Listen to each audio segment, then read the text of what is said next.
96.1 FM, moving Lagos forward.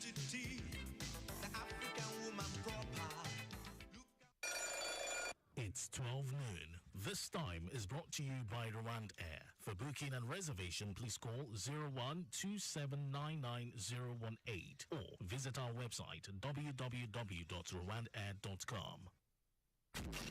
News from Lagos Traffic Radio 96.1 FM, moving Lagos forward.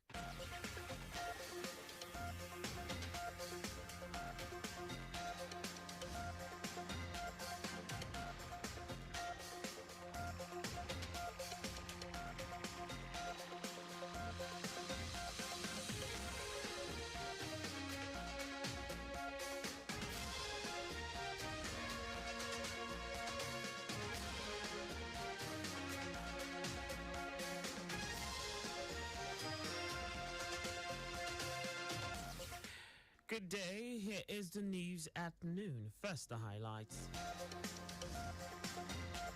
Lagos State government restates ban on boat operations beyond 7 in the night. Federal government begins 14-day paternity leave for civil servants. On the foreign scene, Central African Republic accuses foreign plane of bombing troops. And in sports, Nigerian cricket team land in Rwanda ahead World Cup qualifiers. Now the details. I am Akan Usen. As the Yuletide approaches, the Lagos State government has reiterated that the law banning boat operators plying the state's waterways from operating beyond 7 p.m. each day still subsists. A joint statement issued by the Director General, Lagos Safety Commission, Larry Mojola, and the General Manager, Lagos State Waterways Authority, LASWA, Damilola Emmanuel, said all operators must comply with the Waterways Safety Code to prevent avoidable boat accidents that could lead to loss of lives. According to the statement, boat transport activities are to take place between 5:30 a.m. and 7 p.m. every day. And it is an offense for boat operators and passengers to be seen on inland waterways outside of these hours. It advised all waterways users to strictly observe the stipulated operational hours, warning that no passenger or operator can board a vessel without wearing a life vest. The release also advised boat operators to adequately fuel their vessel tanks for each journey, as fueling mid-sea is an unsafe practice, adding that they should also ensure regular maintenance of the engines for effective performance. The Lagos State government has paid 538.9 million naira as insurance benefits to 250 beneficiaries of 102 deceased staff who died in active service of the state government. Speaking at the presentation of checks to the beneficiaries, the Lagos State Head of Service, Hakeem Muriokwala, stated that the payment to the beneficiaries of deceased staff is an indication of the administration of Governor Babajide Sanwo-Olu holds the welfare of its staff in high esteem. Muriokwala, who was represented by the Permanent Secretary, Public Service Office Olasokomi Oyegbola, emphasized that the state government attaches great importance to the provision of insurance policies for its workforce. In his remark, the Commissioner for Finance, Rabiu Olowo, said the payment of the insurance benefits is in line with the present administration's total commitment to the welfare of its staff, adding that the objective of the payment is to provide relief for the immediate families of the deceased breadwinners.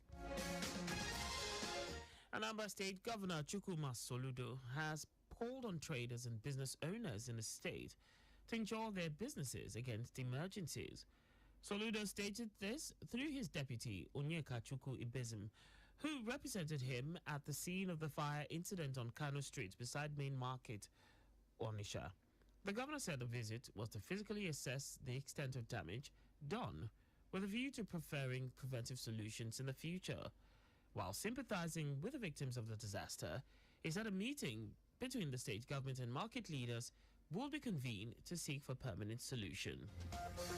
The Nigeria Security and Civil Defense Corps (NSCDC) has affirmed readiness to increase its support and the protection of persons living with disabilities, PLWDs, in Nigeria. The NSCDC Commandant General Ahmed Aoudi, who made the promise, also affirmed that the Corps is ready and willing to collaborate with relevant bodies, agencies, or authorities in not only protecting their rights, but guiding against any form of abuse. Audi said PLWDs deserve the best of treatment, stressing that the rights of people living with disabilities should be protected in line with the provisions of Nigeria's constitutions and the United Nations Charter. He enjoined Nigerians to rally round PLWDs by making sure their rights are not violated or taken advantage of due to their vulnerability. And now to the rest of the stories.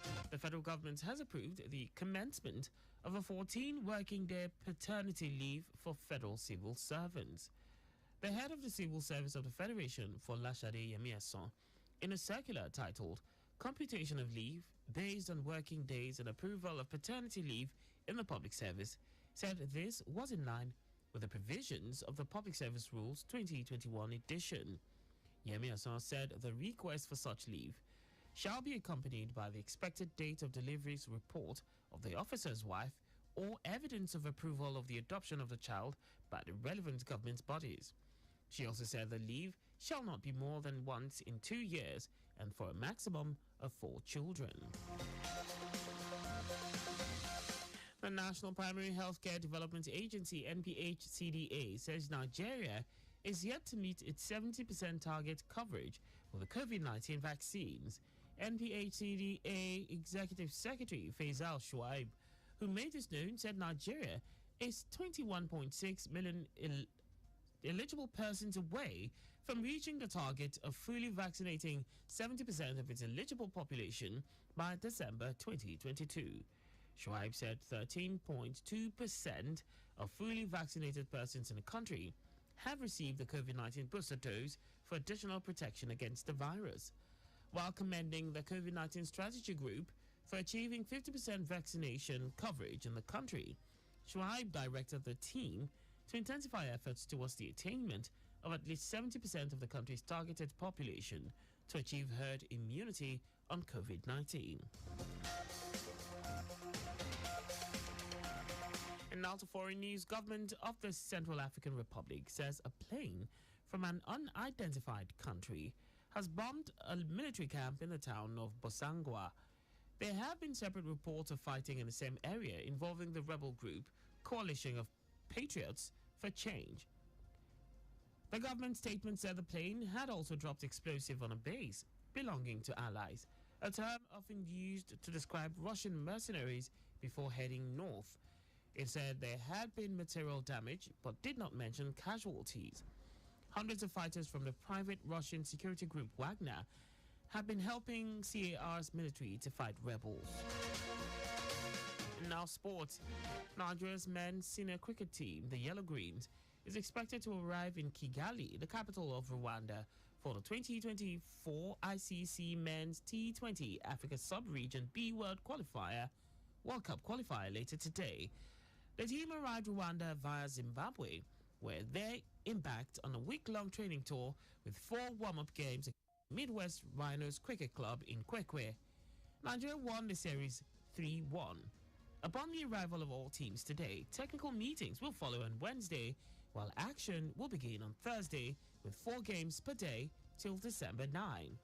Nigeria will square up with Mozambique, Sierra Leone, Eswatini, Gambia, Cameroon, and Ghana for the 2 available slots in Sub-Region B, as the top 2 teams will join Kenya and Rwanda in the Africa Regional Final built for Namibia in 2023.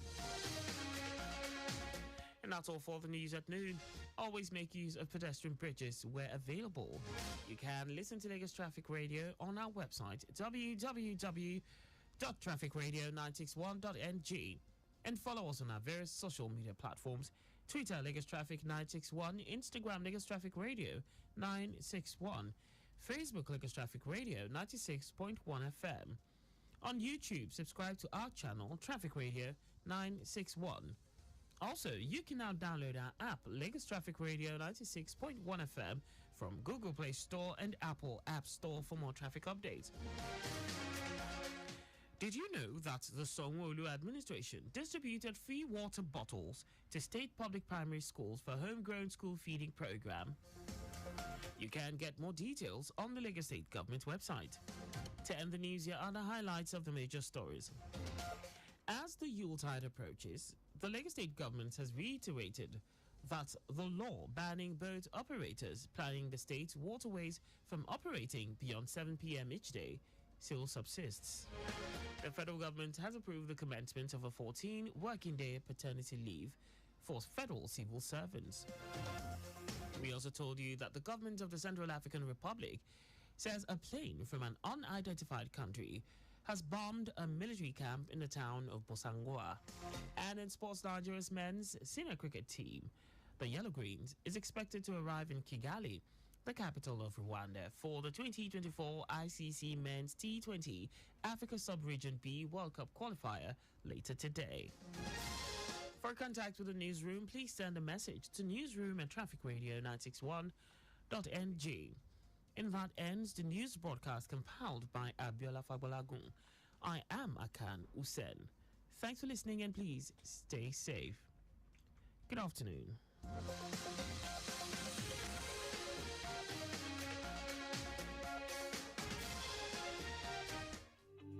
Timeliness begins with the letter T.